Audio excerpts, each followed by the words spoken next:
Bueno, nuevamente desde Comarca Sí, en otra emisión sobre Pensándonos a nosotros mismos, tenemos la visita del doctor Marcelo Colombo. El doctor Marcelo Colombo es el titular de uno de los dispositivos del Ministerio Público Fiscal que aborda la cuestión de la trata de personas. Este dispositivo institucional tiene un nombre extenso, pero se lo conoce simplemente con sus siglas, UFACE, que es la Unidad Especial Fiscal Móvil para la investigación de secuestros extorsivos y trata de personas. ¿Y a quién más? La UFACE. Gracias, doctor Colombo, por estar con nosotros. No, gracias a ustedes por invitarme. Nosotros en un programa reciente hemos empezado a abordar el problema de la trata de personas, donde gentilmente el doctor Gustavo Platt estuvo haciendo esta introducción, que es de el otro dispositivo de la Procuración, de la Oficina de Asistencia a la Víctima del Delito. Exacto. También nombres raros ponen. Y que no, largos. Largos, sí. Bien. Hemos mencionado anteriormente que los informes de la UFACE, los informes anuales de la UFACE, permiten a quien los lee, y que son muy leídos y muy apreciados, permiten tener muy clara la caracterización y la secuencia histórica de cómo se va manifestando este problema de la trata de personas en nuestro país. El informe de 2011 muestra cosas interesantes. ¿Qué es lo que más destacaría, doctor, sobre el estado actual de la trata de personas en nuestro país? Su geografía, sus características. Bien. Bueno, hoy estamos ya casi a 4 años y 2 meses de la creación de la ley, de la 26.364, sancionada en abril del 2008, que es una ley que vino a poner sobre la mesa la existencia de un fenómeno que es muy antiguo, digamos, no es un fenómeno novedoso, si bien la ley es nueva.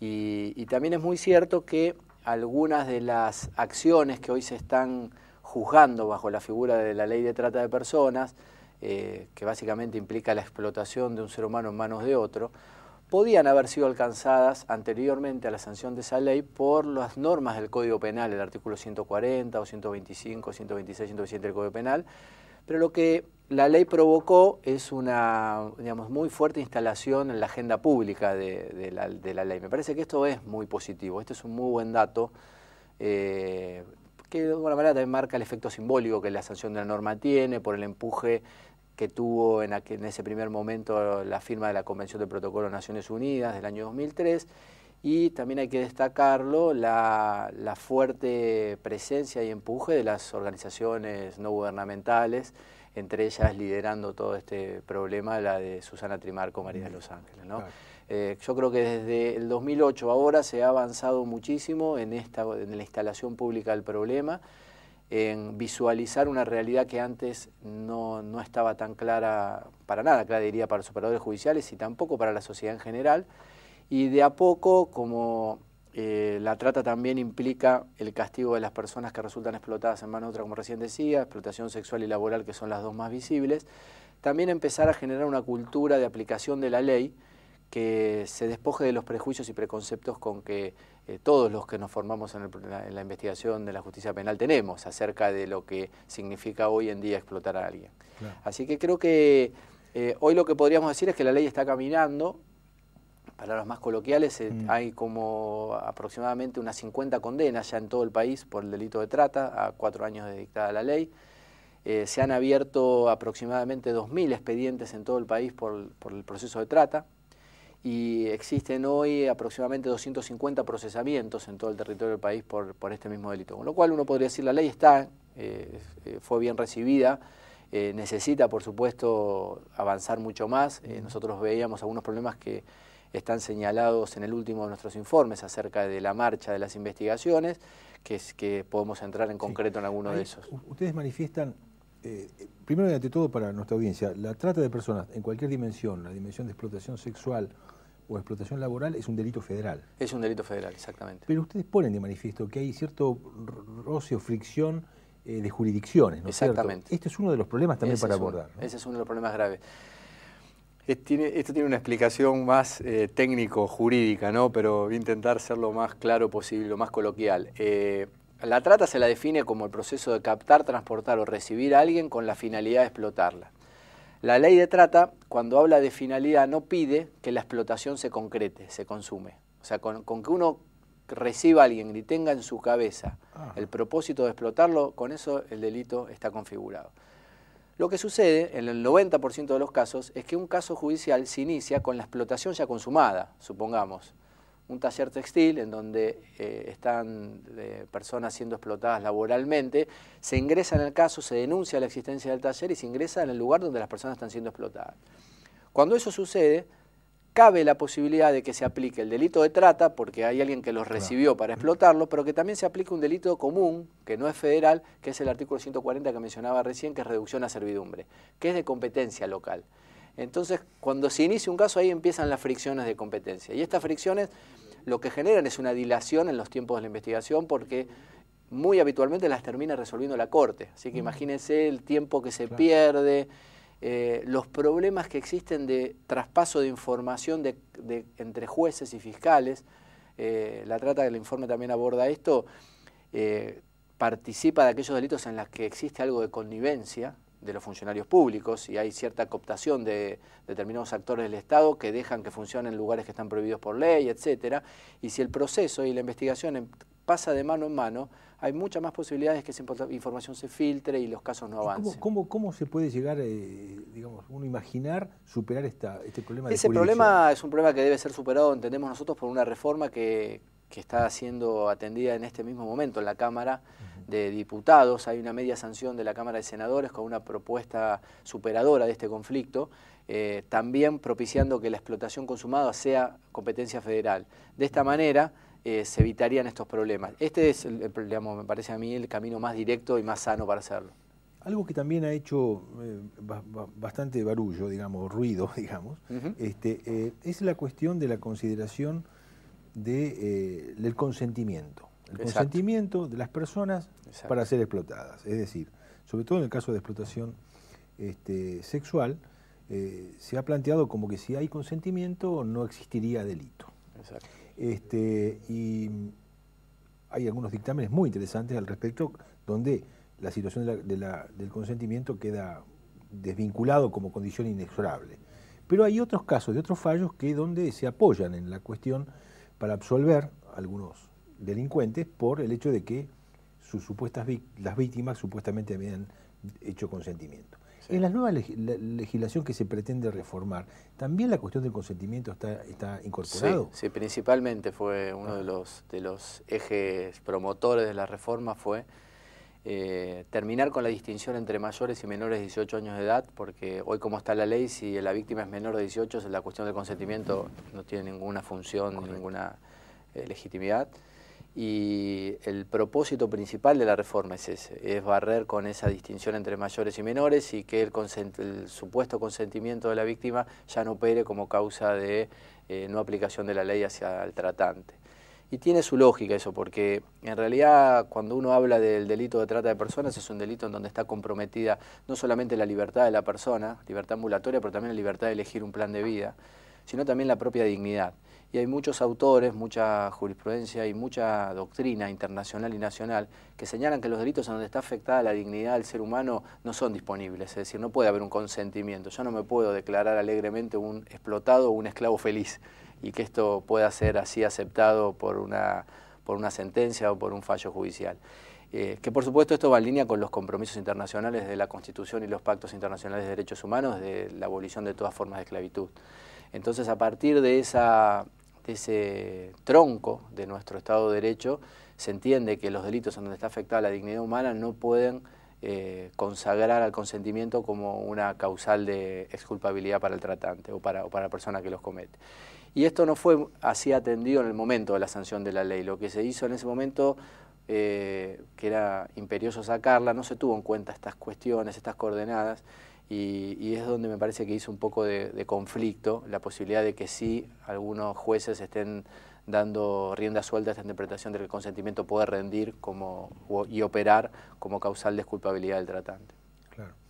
Uno cuando digamos, vulgarmente, digamos, piensa en la trata de personas con fines de explotación sexual, tiene, como usted lo marcó también, piensa en la acción de Susana Trimarco. Exacto. Es decir, inmediatamente hay una ubicación muy clara, digamos. popularmente, digamos, toda la gesta que ha llevado adelante esta mujer. Y también cuando se trata de explotación laboral, es como que nos remontamos muy cercanamente.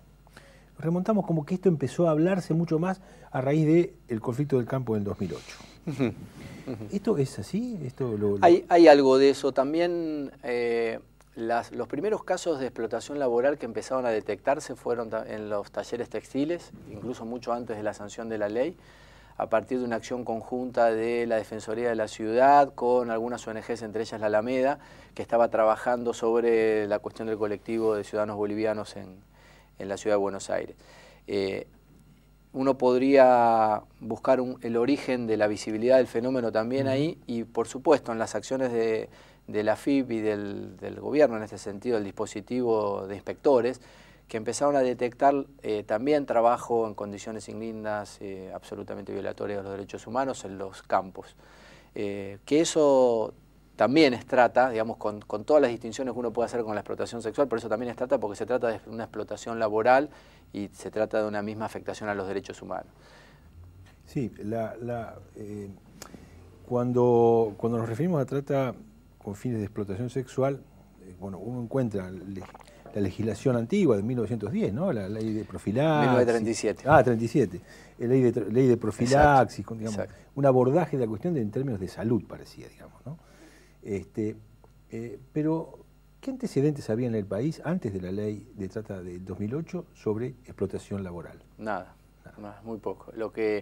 Incluso la norma que más se podía asimilar, la norma penal estoy hablando, ¿no? Que más se podía asimilar a captar estos supuestos de explotación era la reducción a servidumbre que les decía recién, pero que siempre históricamente, y esto sí es así en la República Argentina al menos, tuvo una interpretación muy restrictiva, es decir, creo que hubo 1 o 2 condenas nada más por el artículo 140. Jamás se pensó que los supuestos de explotación laboral extremos podrían entrar en la órbita del derecho penal. Y me parece que este sí es un gran avance de la ley de trata en ese sentido, que empezamos a considerar qué aspectos de estas relaciones laborales, que siempre implica un desequilibrio entre la persona que trabaja para alguien y ese que contrata el trabajo, está en una situación de superioridad, siempre implica este desequilibrio, pero nunca se pensó que cuando ese desequilibrio se llevaba a un extremo, ese extremo podía tener una sanción penal de las características. Y me parece que la idea de reducción a servidumbre en términos de explotación laboral y de trabajo forzoso, que incorpora la ley de trata, permiten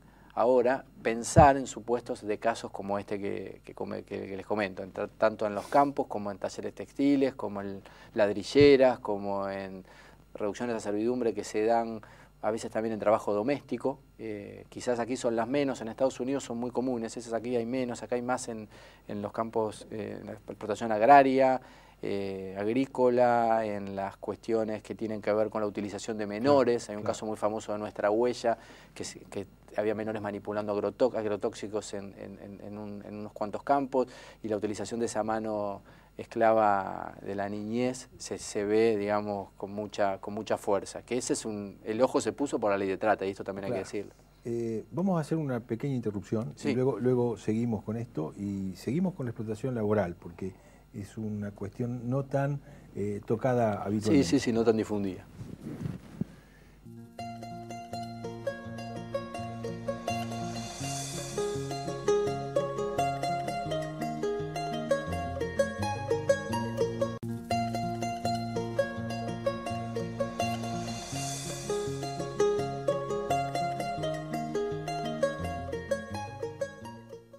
Bueno, seguimos con el doctor Marcelo Colombo, titular de la UFACE, tratando y abordando la cuestión de la trata de personas en la Argentina.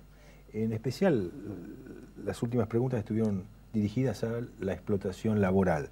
Como decíamos hace un momento, ¿no? La explotación laboral parece ser algo que no es tan, digamos, novedoso como la cuestión de la explotación sexual, pero sin embargo, la dimensión que tiene la explotación laboral en la Argentina es muy grande. Es enorme. Y como ha surgido en muchas oportunidades, hasta líderes sociales han planteado la naturalización de la explotación laboral en nuestro país. Exacto. Y esto, de alguna manera, explica cómo se ha desarrollado las diversas formas de relaciones laborales, sobre todo las agrarias en el campo, ¿no? Exacto. exacto. Y la otra dimensión es la explotación laboral urbana, que de alguna forma es aún más nueva también esta, ¿no? Digamos, porque la explotación de campesinos, la explotación de familias a nivel rural, digamos, está descripta desde los trabajos de Vialé Macé, donde la situación de las clases trabajadoras en Argentina del año 1904, que era el trabajo. Sí. Pero la explotación urbana, la laboral urbana se aprecia más, es más novedoso, ¿no? Sí. O pareciera que fuera más novedoso. Sí, sí, más novedoso, pero igualmente cristalizada o naturalizada que la laboral, digamos, en términos rurales. Yo creo que en ese sentido nos ha pasado en muchas investigaciones de trata que existe una verdadera reducción al servicio porque a la persona casi no se le paga nada y las prácticas más habituales de cuadrillas que van a trabajar a los campos, que son sacadas de una región del país para llevar a trabajadores golondrinas, que se lo denomina, para trabajar durante 2 meses, 3 meses, que van con todo su grupo familiar y se le paga muy poco dinero solamente al padre, mientras trabaja toda la familia, incluso menores, que los propios damnificados no se conciben ellos mismos como víctimas de ningún delito. O sea, está tan naturalizado para el empleador, entre comillas, como para quien está siendo tratado. Y esa es la barrera cultural y el paradigma cultural que hay que romper en las investigaciones, porque así como a nadie le parece que eso grave en términos de que esta persona quizás viene de una situación peor, porque no tiene nada, y de no tener nada, el padre tiene trabajo y se contrata a toda la familia. También a veces es vista de esta forma por los propios jueces. Y este es uno de las barreras que ya no tiene más tanto que ver con la ley en sí mismo, sino con la aplicación de la ley. Como decíamos antes, digamos, la ley es lo que se interpreta de ella, no, sí, la ley sola no lo camina. Que ustedes llaman operadores judiciales, que nosotros diríamos el Poder Judicial. El judicial, también jueces. Y sí, por supuesto, sí, sí. Y además acá en trata pasa algo que a nosotros nos gusta destacarlo, es que las víctimas son víctimas que muy difícilmente puedan hacer empatía con el juez. ¿Por qué? Porque un juez jamás se puede poner verdaderamente en el lugar de esa víctima, porque nunca un juez va a ser pasible de un delito de trata de personas. Un juez puede ser pasible de un delito de hurto, de robo, lo pueden estafar, lo pueden secuestrar. O sea, es mucho más fácil para un juez o para un fiscal hacer empatía con una víctima de otros delitos que estamos más habituales, pero con delito de trata no. Entonces les resulta difícil creerle a la víctima muchas veces el testimonio. Porque nunca han estado sometidos a esa situación. Exacto, porque no vienen de la situación de vulnerabilidad, están matrizados por una formación absolutamente distinta, tienen recursos intelectuales, educativos muy diferentes. Entonces cuando les cuentan la historia que a la víctima le contaron, los jueces le dicen, pero ¿cómo usted se creyó esa historia? Generalmente, ¿no? Sucede esto. ¿Cómo se dejó hacer eso? Exacto. ¿Cómo usted va a venir desde allá solamente con una promesa tan ambigua? Y le entregó los documentos, no le puedo creer. Exacto, exactamente. Claro. Y esa es la pelea más fuerte en el ámbito judicial, que el juez verdaderamente pueda advertir que la persona que ha sido víctima de trata, como muestran los informes que hicimos con INESIP los últimos, son personas vulnerables, que de una vulnerabilidad muy clara. Entonces esa vulnerabilidad es la que explica el engaño y por qué ellos caen en el engaño. Para un tratante hoy en día no hace falta mucho más que un engaño medio ambiguo, velado, y con eso mostrarle algún que otro espejito de color ya se capta una víctima de trata. En el caso de la explotación laboral, bueno, hasta los defensores naturales de los trabajadores rurales deben ser los sindicatos del sector, y sin embargo justificaban la explotación. El conflicto del campo puso en evidencia esta posición de grupos sindicales muy fuertes, ¿no? Y sí, y nunca habían sido denunciadas antes semejantes condiciones que fueron detectadas incluso por un organismo como la FIP, que debería ir a verificar algunas otras cuestiones y no las cuestiones laborales.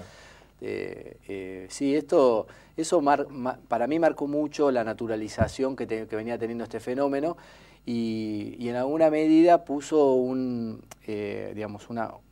punto de partida en donde las condiciones laborales ahora en los campos han mejorado, que esto que hablábamos antes de comenzar la entrevista, que en realidad en una relación laboral generalmente siempre hay desequilibrios y el derecho laboral tiende a corregir esos desequilibrios empoderando mejor a la parte más afectada en ese desequilibrio, que es el trabajador.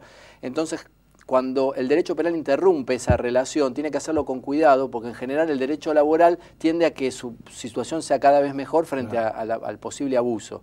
Entonces nosotros intentamos con alguna instrucción general que está mencionada en el último informe de resumen ejecutivo nuestro, decir cuándo existe esa reducción a servidumbre, tener en cuenta cuáles son los acuerdos colectivos de trabajo de cada uno de los rubros y si a la persona se le está pagando por inferiormente al 60% de lo que se le debe pagar por ese Yo vi acuerdo. Que utilizan una fórmula polinómica para poder de alguna manera discernir qué es una explotación...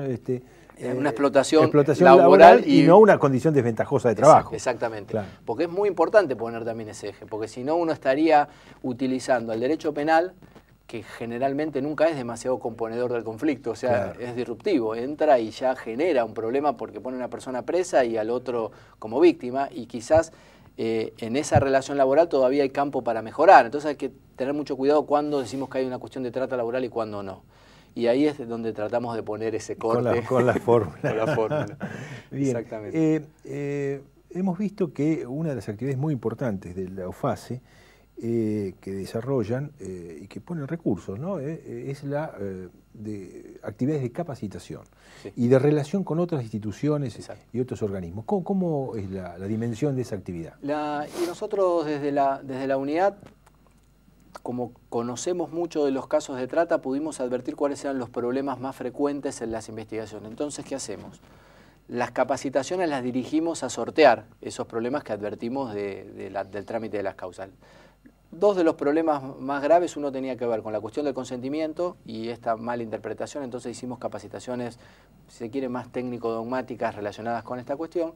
Y el otro punto también muy importante que veíamos era la cuestión de los preconceptos y prejuicios con que cada operador, juez, fiscal, secretario, empleado de la justicia encaraba una investigación de trata.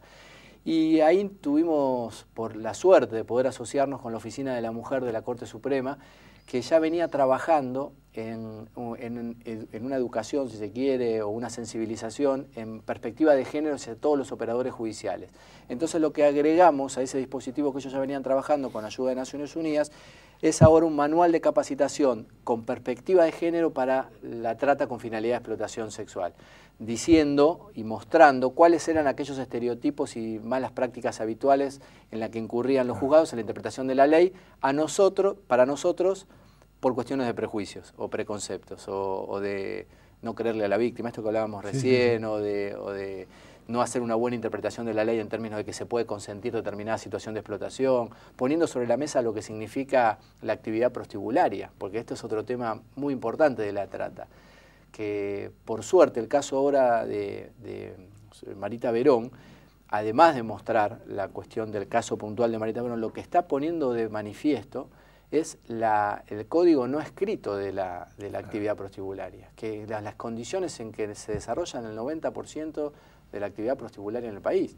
¿Qué quiero decir con esto? La absoluta afirmación y dominio de la sexualidad que tiene el proxeneta respecto de la mujer, la imposibilidad de la mujer de salirse de ese entorno, de que se le generan multas, de que siempre hay maltrato, de que no puede elegir al supuesto cliente, nosotros lo llamamos prostituyente. Es decir, hay toda una serie de condiciones que se repiten en todas las... Que si uno las coteja, por ejemplo, con algunos fallos internacionales, CUNARAC del Tribunal Europeo, las puede asociar con moderna situación de esclavitud. O sea, uno podría decir, la práctica prostibularia, de acuerdo a los códigos no escritos, pero que son los códigos habituales, es paralelamente una condición moderna de esclavitud.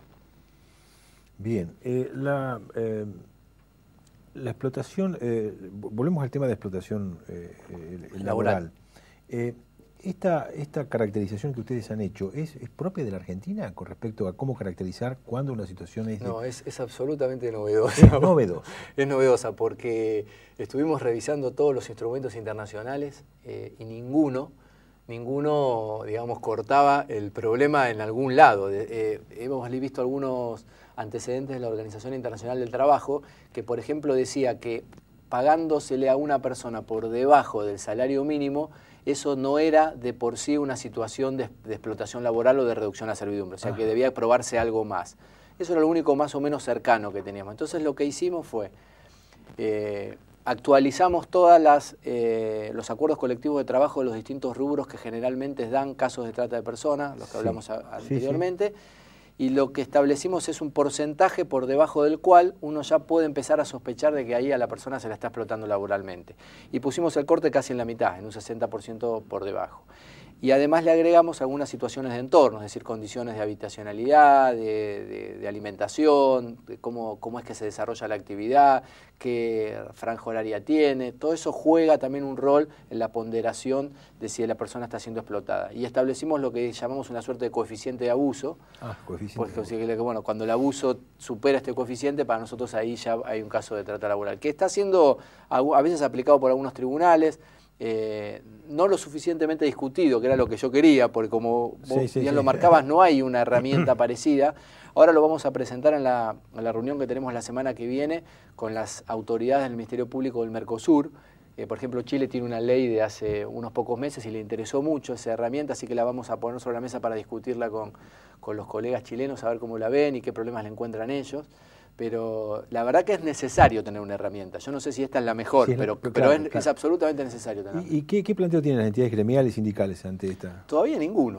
Todavía ninguno. Algunos nos han dicho que muchos casos van a ingresar en trata con esto, claro. Porque hay mucho abuso en cuanto a pagar por debajo, por supuesto, del mínimo de la actividad, y además un 60% menos. Por ejemplo, hablando con gente de rubro textil, nos decía que a muchísimos operadores textiles les pagan por debajo del 60%. Pero bueno, quizás eso sea una buena oportunidad como también para que ese piso de salario de cualquiera de los trabajadores vaya subiendo también. Bueno, la ley de trata va a ir por la justicia social. Y pues esperemos que sí, que sirva para eso también, por supuesto. Ahí evalúan ustedes la cuestión del entorno, digamos, para discernir fuertemente qué es trata, qué es explotación laboral y qué es otra cuestión, ¿no?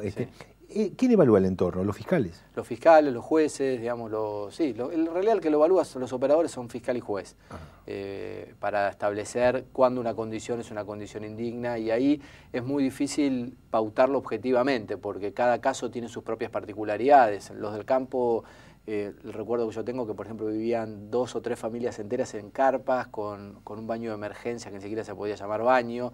Entonces, cuando uno va a pautar eso objetivamente, en realidad lo que necesita es sacar una foto, filmar el lugar para darse cuenta de las condiciones indignas. Digamos, con eso ya es suficiente. Nos quedan un minutito nada más. Doctor Colombo, ¿qué le podemos recomendar a la comunidad que nos ve? ¿Dónde acudir? ¿Qué hacer? ¿Dónde sacarse dudas? ¿Dónde puede conocer más sobre esto? Aquellos que son víctimas, ¿cuál es el camino? Los que son víctimas tienen, por suerte hoy, bastantes resortes de dispositivos estatales. La Oficina de Rescate de Personas Damnificadas por el Delito de Trata tienen un teléfono que es el 148, que también se pueden hacer denuncias anónimas. Tienen los teléfonos de la unidad, que nosotros también recibimos denuncias anónimas, que es el 4331-2158 o 2223. A quienes quieran denunciar y que tengan posibilidad al acceso de manejar mails, también la UFACE tiene una casilla de mails de denuncias, que es ufase@mpf.gov.ar. Y los que quieran interiorizarse acerca del problema y leer, nosotros tenemos en nuestra página del Ministerio Público Fiscal, en la solapa Trata de Personas, no solamente la información que produce la UFACE, sino unos links con otros lugares en donde también hay información de mucho interés.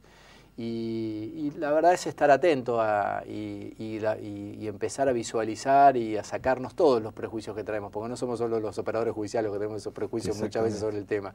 Y en lo que hace a explotación sexual puntualmente, poner el ojo también en lo que se denomina el cliente, que hay pocas campañas de difusión acerca de eso, para informarle a las personas que consumen prostitución cuáles son las condiciones de un prostíbulo. Digamos que esto no es algo naif ni algo inocente, ni que puede ser una práctica habitual. Doctor Colombo, ha sido un gusto haber conversado con usted, le agradecemos mucho la colaboración comunitaria por haber estado acá. Gracias a usted por invitarme.